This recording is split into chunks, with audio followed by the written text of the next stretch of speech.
సమర్థ సద్గురు సాయినాథ్ మహారాజ్కి జై. సాయి భక్తులందరికీ నమస్కారం అండి. మన సాయినాథుని దయ వల్ల అందరూ సంతోషంగా ఉండాలి అని మనస్ఫూర్తిగా కోరుకుంటూ ఈ వీడియో ఆరంభిస్తున్నాను. ఇక ఈరోజుటి వీడియోలో మన కోసం మన బాబాగారు ఏం చెబుతున్నారు అంటే, నీవు ఎక్కడ ఉన్నా ఈ సందేశాన్ని ఖచ్చితంగా వింటావు అంటే ఈ బాబా అనుగ్రహం ఉంది బిడ్డ. వెంటనే ఒక శుభవార్త నీ చెవిన అనేది చేరవేస్తాను. కాదు అనకుండా నీ బాబా మీద శ్రద్ధ భక్తితో శ్రద్ధ సబూరితో ఈ వాక్కు విను. నీవు ఎప్పుడూ చూడని అదృష్టమైన అద్భుతమైన ఆశ్చర్యపోయే శుభవార్త అనేది నీ చెవిని పడుతుంది తల్లి అని మన కోసం మన బాబా గారు ఒక మంచి సందేశం అనేది తీసుకొచ్చారండి.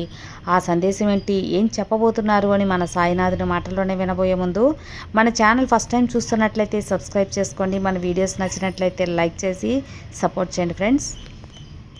మంచి జాతకం చూపించుకోవాలి అని ఎదురు చూస్తుంటే మాత్రం మనకు తెలిసిన ఒక గురూజీ ఉన్నారండి, శ్రీనివాసరాజు గారు. నెంబర్ 1 వశీకరణ స్పెషలిస్ట్. శ్రీ షిరిడి సాయిబాబా గారి ఆశీస్సులతో జ్యోతిష్యం చెబుతారు.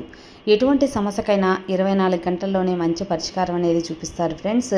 మీరు చేయవలసిందల్లా మీరు ఉన్న చోట నుంచే గురువుగారిని స్క్రీన్ మీద కనిపిస్తున్న నంబర్కి కాంటాక్ట్ చేసి మీ యొక్క సమస్య ఏదున్నా సరే తొలగించుకోవచ్చు.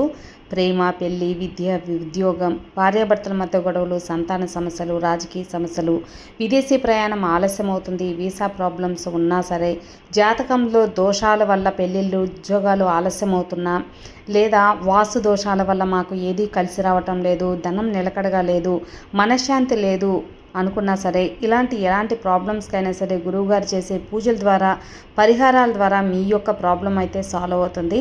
మీరు చేయవలసిందల్లా 9666306444 ఈ నెంబర్కి కాల్ చేయండి.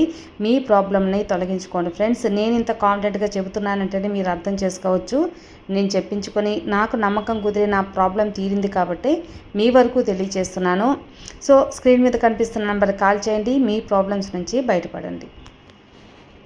ఇక ఈ రోజుటి మన సాయినాథుని సందేశానికి వస్తే, బిడ్డ, నా బిడ్డలు ఎక్కడున్నా సరే వారి వారి కర్మఫలాలు తీరి సంతోషంగా ఉండాలి, వారి కోరికలు తీరాలని నేను ఎప్పుడు కూడా ఆశీర్వదిస్తూ ఉంటానమ్మా.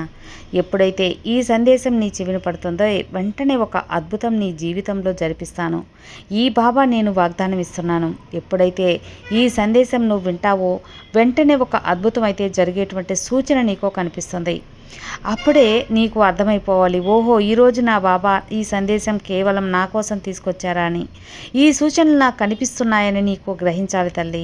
అయితే ఈరోజు ఈ సాయినాథుడు నా బిడ్డలతో నేను ఏం చెబుతున్నాను అంటే, ఏ విధమైనటువంటి అద్భుతాన్ని నీ జీవితంలో జరిపించాలని అనుకుంటున్నాను, ఏ విధమైనటువంటి సూచనలు, ఇవన్నీ నీ సందేశం ద్వారా పూర్తిగా విను. ఈ బాబా ఈ విధంగా నేను చెబుతూ ఉన్నాను తల్లి, నీకోసం మాత్రమే. నీకు ఒక మంచి వార్త చెప్పడానికే వచ్చాను, శుభవార్త అందజేయడానికి వచ్చాను. నువ్వు ఎక్కడున్నా సరే వెంటనే నీ సాయి మాటలు విని తీరాలి. వినేలా నేను చేస్తాను కూడా. నువ్వు నీ మనసులో ఉన్న భారాన్ని తగ్గించుకోవాలని ఆరాటపడుతూ ఉన్నావు కదా తల్లి, ఆ విషయం నాకు బాగా తెలుసు. ఎందుకంటే నేను నీ తండ్రిని. నువ్వు ఏ విధంగా ఆలోచిస్తావో అవన్నీ కూడా నీకంటే నాకు బాగా తెలుసమ్మా. నువ్వు పడుతున్న బాధ, కష్టం అన్నీ నాకు ఎరుకనే. ఇది విన్నావంటే మాత్రం నీ భవిష్యత్తును మంచి దారిలో నడిపిస్తాను. నేను నీకోసం వచ్చానమ్మా. ప్రతి కోరిక నెరవేరుస్తాను. ఈ సాయి తండ్రిని కోరావు కదా, కాబట్టి ప్రతి కోరిక నెరవేరుతుంది. దేనికోసం నువ్వు దిగులు పడకు. నువ్వు నా పైపు చూపే భక్తి, ప్రేమ నాకు చాలా ఆనందాన్ని ఇస్తుంది. ఆ విషయం నువ్వు గ్రహించు తల్లి. నీ భక్తి వలన నేను ఒక శుభవార్త చెప్పడానికి ఈరోజు నీ ముందుకు వచ్చాను. నేను ఎప్పుడూ కూడా నీతోనే ఉంటూ నీకు కావలసిన ఆనందాన్ని, సంతోషాన్ని అందిస్తాను. ఇంకొక విషయం బిడ్డ చెప్పనా, మనసు పెట్టి విను. మంచి నాణ్యమైన విత్తనాలు నాటితేనే కదా అందులో నుంచి మంచి చెట్లు, మంచి ఫలాలు, మంచి పువ్వులు అందుతాయి. కాకుండా చెడిపోయిన విత్తనాలను వేస్తే చెట్టు వస్తుందా? రాదు. అలాగే నువ్వు మంచి మార్గంలో నడిస్తేనే నీ జీవితం మంచిగా ఉంటుంది. అలాగే నీలో మంచి ఆలోచనలు అనే ఒక విత్తనాన్ని వేస్తే మేఘం లాంటి వర్షాలు పడి మంచి చెట్లు వస్తాయి. అంటే ఈ బాబా ఆశీర్వాదం అనే ఒక వర్షం నీ మీద కురిపిస్తాను. కాబట్టి నువ్వు ఎప్పుడు కూడా అనుకూలమైన ఆలోచనలు చేస్తూ ఉండు, మంచినే తలుస్తూ ఉండు, అందరికీ సాయంగా ఉండు. నీ ఆలోచనల బట్టే నీ స్థాయి అనేది పెరుగుతుంది. నీ జీవితం ఎలాంటి స్థాయిలో ఉంచాలి అనేది నీ యొక్క ఆలోచనల బట్టే నిర్ణయింపబడి ఉంటుందని అర్థం మాత్రం చేసుకో తల్లి. ఎందువల్లంటే నిన్ను ఎవరు అందుకోలేనంత ఎత్తులో నేను నిలబెట్టాలని అనుకుంటున్నాను కాబట్టి. ఈ బాబా నువ్వు నాకు దిక్కు అని నువ్వు అనుకోవచ్చు, కానీ నిన్ను నా భక్తునిగా చేర్చి నీ సుఖ సంతోషాలు చూడటం నా బాధ్యత అని నేను అనుకుంటున్నాను. అందుకే నీకు పక్కబలంగా నీ పనులన్నిటినీ విజయవంతం చేయటానికే వచ్చాను. నువ్వు దేని గురించి ఆలోచించాల్సిన అవసరం లేదమ్మా. ఏదైనా అనుకుంటున్నావో అదే నీకు జరిపిస్తాను, సరేనా? ఇక ఇది నీ సాయి ఇస్తున్న సత్యవాకు. ఇందులో ఎటువంటి మాత్రం అనేది ఉండదు తల్లి. నీకు నేను మంచే చేస్తాను, నీకు కూడా తెలుసు ఆ విషయం. ఇది నీకైన సందేశం, నీకైన వాక్కు. ఇది కేవలం నీకు చెప్పడానికే నేను నీ దగ్గరకు వచ్చాను బిడ్డ. నీకైనది ఎవరు కూడా నీ మంచి లాక్కోలేరు కదా బిడ్డ. కాబట్టి నీ మంచి నీ జీవితంలో నీకు మంచినే చేకూరుస్తుంది. నీకైనది ఎలాగైనా నీకు చేరుతుంది. నువ్వు ఆశపడగానే ఒక పని జరిగితే దాని విలువ తెలియకపోవచ్చు. అందుకే వెంటనే ఏదీ జరగదు అని తెలుసుకో. నువ్వు నా ముందు ఎన్నో ప్రార్థనలు పెట్టావు, ప్రతి ఒక్కటి నేను నెరవేరుస్తూ వచ్చాను. కానీ వెంటనే కాదు కదా, కొన్ని రోజుల తర్వాత వాటి విలువ నువ్వు తెలుసుకోవాలనే ఒక సదుద్దేశంతో అలా చేశాను. కొంత సమయం పట్టవచ్చు, ఓర్పుతో ఉండాలి. అప్పుడే దాని విలువ నీకు తెలుస్తుంది. అప్పుడే నీ కోరిక నెరవేరుతుంది. అప్పుడే నీకు మనసారా సంతోషం వస్తుంది. అంతేకాని అడిగిన వెంటనే ఏదీ రాదమ్మా.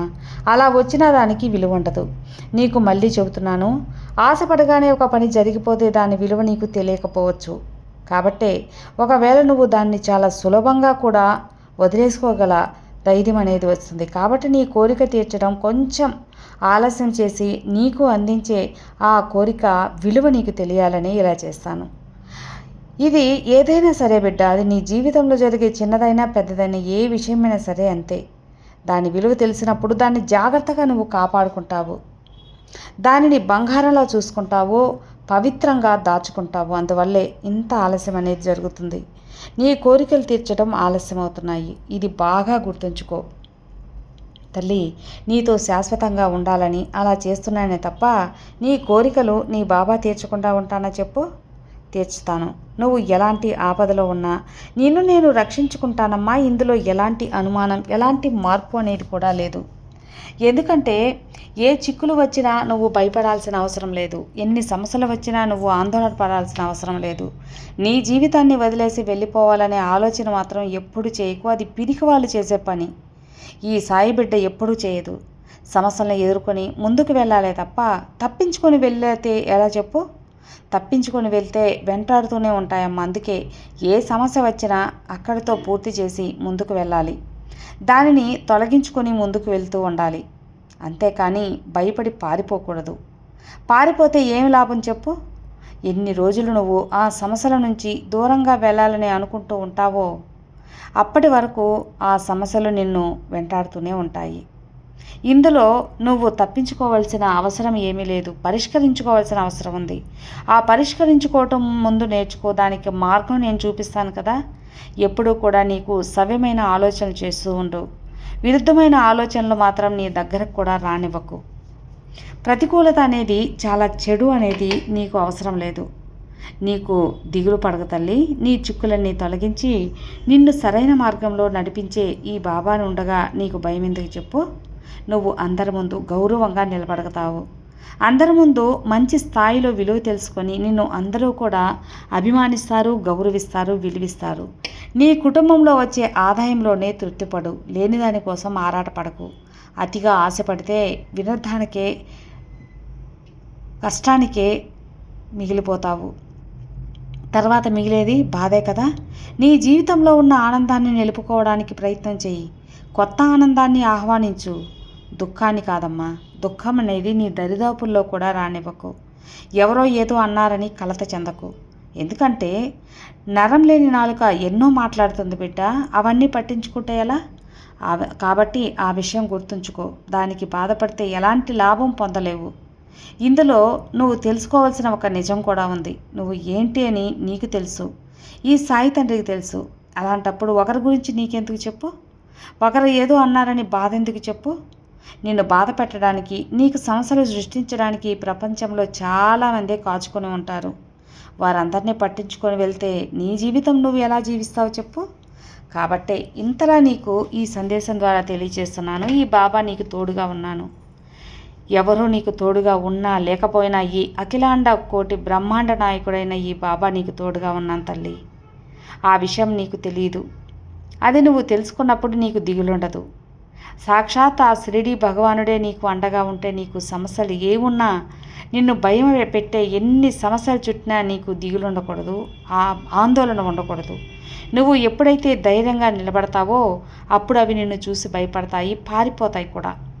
చూడమ్మా, ఆ దేవుడు ఒక్కొక్కసారి నిన్ను ఒంటరిని అని అనిపించేలా చేస్తాడు. అది ఎందుకో తెలుసా? నీ చుట్టూ ఉన్న వారి గురించి నువ్వు తెలుసుకోవాలని. అలాంటి సందర్భాలు భగవంతుడు కల్పిస్తాడు.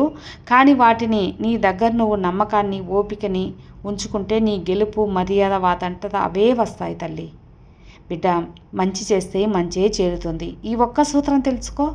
అది చెడు చేస్తే చెడే ఎదురవుతుంది. ఈ ఒక్క సూత్రం అనేది తెలుసుకుంటే నువ్వు ఎప్పుడు కూడా ఉన్నత స్థాయిలో ఉంటావు. ఎందుకంటే మంచినే తలుస్తావు కాబట్టి నీకు మంచే చేరుతుంది. చెడు తెలిస్తే ఆ చెడే ఎదురవుతుంది. దీనికి ఒక చిన్న విషయం కూడా చెబుతానమ్మా. ఇతరులకు నువ్వు చెడు తలిచావు అంటే భగవంతుడు కోరుకుంటాడేమో అనుకుంటాడు ఇలా. ఏమని? నా బిడ్డకి ఈ యొక్క భక్తునికి అవతల వారి చెడు కోరటం, చెడు చూసి ఆనందపడటం ఇష్టమేమో, అంటే తనకు కూడా చెడు జరిగితే ఇష్టమేమో అని భావించి చెడు అనేది జరిపిస్తాడు. నీ కోరికలు తీర్చకుండా చేస్తాడు. అందువల్ల ఇతరుల సంతోషం కోరుకో, నీ సంతోషంగా ఉండు. ఇతరుల ఆనందం కోరుకో, భగవంతుడు నీకు ఆనందం చేస్తాడు. నువ్వు చేసే పుణ్యము, ధర్మమే నీకు శ్రీరామ రక్షగా ఉంటుంది. నీ ఎదురు చూపులన్నీ ఫలిస్తాయి. నీకంతా కూడా శుభమే జరుగుతుంది.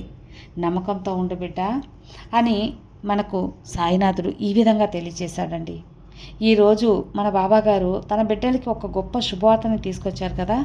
ఈ సందేశం నీ చెవిడి పడిన వెంటనే అతి కొద్ది సమయంలో నీకు ఒక శుభవార్త చేరబోతుంది అనేటువంటి సూచన నీకు తెలియవచ్చు. అప్పుడు నువ్వే అర్థం చేసుకో, బాబా ఖచ్చితంగా ఈ సందేశాన్ని నాకే చెప్పారని, ఈ సాయినాథుడు ఈ షిరిడి వాక్కు నా కోసమే అందించారని. అందుకే తల్లి, అందుకే చెప్తున్నాను. ఈ బాబా నేను వేలెత్తి చూపించిన వాళ్ళందరికీ గూప పగిలేలా నేను నీకు అదృష్టాన్ని అందచేస్తాను. నిశ్చింతగా ఉండు, నిబ్బరంగా ఉండు, మంచినే తలువు, అంతా మంచిగా జరుగుతుంది. నీ బాబా నీకు అండగా ఉండగా నీకు దిగులెందుకు చెప్పు. సర్వే జనా సుఖినో భవంతు. జై సాయిరామ్.